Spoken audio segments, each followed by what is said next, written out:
So let's say Austin wants to, man, this guy won't just drive, he'll run to Arizona. That's how athletic he is. But we know that Arizona has us going west.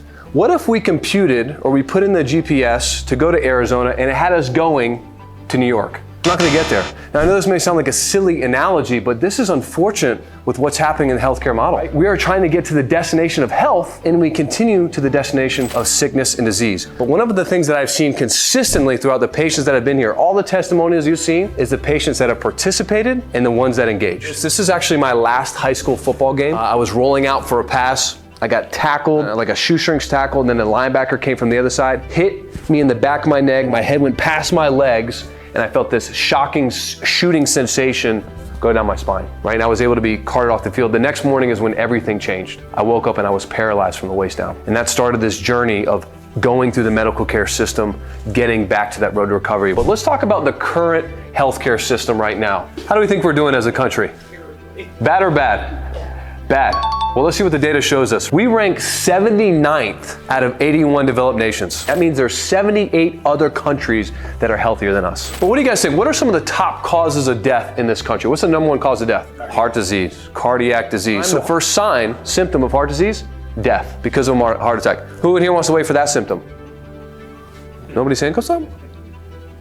And we wonder why we're not proactive with our health. Right? The guy isn't perfectly healthy before the round or 18 holes of golf and then has a heart attack and dies. There's some sort of disease process that took place. Now, guess what, guys? In the medical community, we've been doing such a great job with addressing cancer, bringing awareness, raising money. I've been doing this long enough. Cancer was the third leading cause of death. Now it's the second leading cause of death in this country. That's how good we've done. But we're going in the wrong destination. We're trying to get to health and wellness, and we're going to sickness and disease. And we wonder why it costs us more and more money, and we're not in the position that we want to be in. And then we complain that one adjustment doesn't cure 50 years worth of damage. Diabetes, 600% increase in diabetes in the past 15 years. All that awareness, all the stuff, it's not getting results. In the United States, we're the #1 in the world when it comes to emergency and crisis care. You get a gunshot wound, do not call Limitless Chiropractic, okay? We will not be able to help you. But once the gunshot wound starts to heal, there's really not medicine can do to help you maintain your health, right? I'm not here to poo-poo on medicine. I'm just sharing with you what their limitations are. In fact, I'll give you a brief story of this. My mom, she had a really high fever, wasn't feeling great. A friend who's a nurse who taught with her said, hey, Laura, you need to go get that checked out. So she went to the hospital. They said, oh, let me help with your fever symptoms. Again, only symptom was a fever. Gave her medication, had an allergic reaction to the medication, 10-day stint in the hospital. Not good. Was finally released because, not that she did better, but her fever went down. 2-3 weeks later, woke up middle of the night, another fever. She went to get a blow pop. Boom, smacked her head, split it open. Ambulance came to her apartment, took her to the hospital, 14-day stint in the hospital. They found out she was allergic to the medication that they had given her to get at Walgreens. So then they actually started using PICC lines.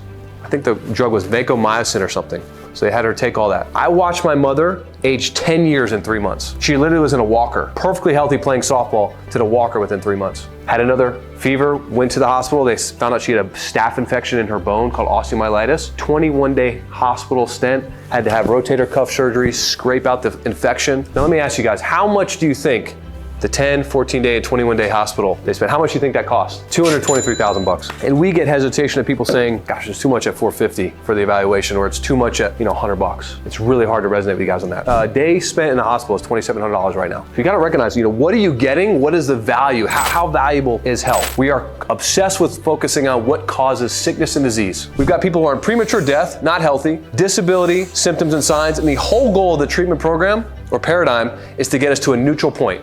I'm in pain, get me out of pain. I have a headache, get the headache away by whatever means necessary. Imagine if you had pain in your arm, Chris, and now I cut your arm off and there's no pain there. Is that a good solution? No, that's medicine's solution. Medicine would deem that successful. Diabetic, neuropathy, cut off the leg, successful. There's this newer model. I want you guys to comprehend, adopt this for yourself, for your family member. The salutogenic model says, how do we create health? Genesis means creation, the creation of health. So we can actually take people in this model who are on this side of the spectrum, premature disability signs and symptoms, bring them to a neutral point, and then continue to bring them past that, bringing awareness, education, growth, to have them be at their highest level of wellness. So many people come in with this condition, with that ailment, and not that we want to disregard it, but we're so focused on getting you healthy, sickness and disease does not have a chance. We've got the lights on. I know it's getting darker sooner, but if we were to turn all the lights off, did darkness overcome that light, or is there a lack of light? We all agree that there's a lack of light. You know, I would submit to you that health and disease are the same thing. There is no disease. There's lack of health, right? So why would we treat darkness? Why would we treat disease when we should be restoring light, restoring health? You know, what causes disease? What causes cancer? What causes COVID? What causes heart disease? Or the better question is, what causes health? Why are certain populations of the world living to 100 with no sicknesses, no ailments, no diseases? Why aren't we modeling everything off what they're doing? And then we ask, you know, unfortunately in the pathogenic model, we say, you know what, it's my genetics, it's my work schedule. We think someone or something else is responsible for our health. In the salutogenic model, we say, you know what, I'm in control. I get to dictate my health. I'm personally responsible for my health and certainly for my children's health. Different perspective, right? The government is in control of your health. You are.